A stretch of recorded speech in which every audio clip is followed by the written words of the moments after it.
All right, so we're talking about solving one-step equations. To solve one-step equations involving whole numbers is our objective today. So the vocabulary alert on here says equation is a mathematical sentence that uses an equal sign to indicate that the sign on the left has the same value as the sign on the right.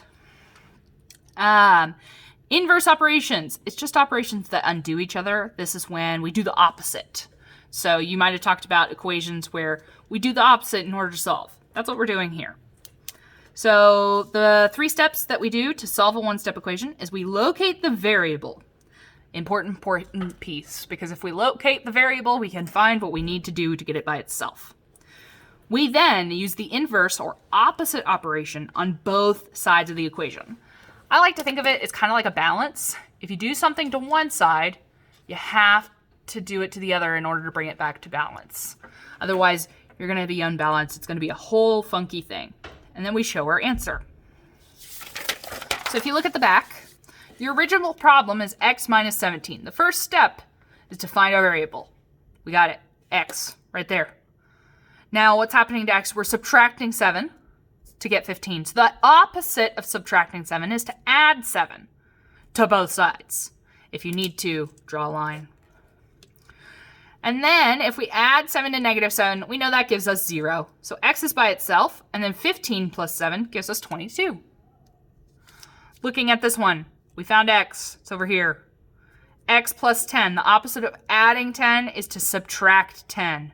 Subtract 10 from both sides. We get 47.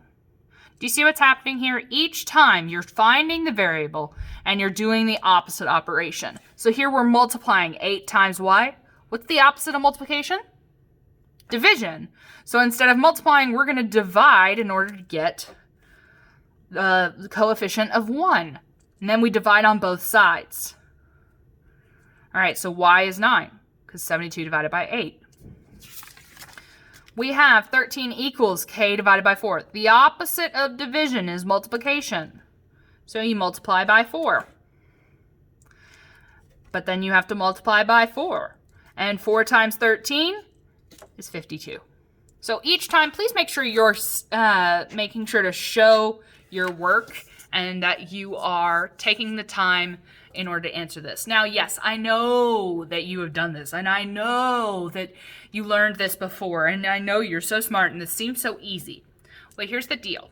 It's not going to stay easy forever. At some point, it's going to get crazy where it has multiple variables and multiple constants and different coefficients, and you're going to wish for the days that you had the one-step equations.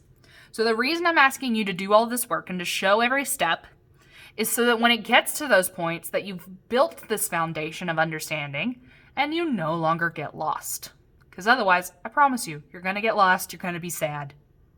And your teacher's going to be sad because you're sad. All right, guys. Please, please, please take your time, show your work, and I hope to see you soon. Bye.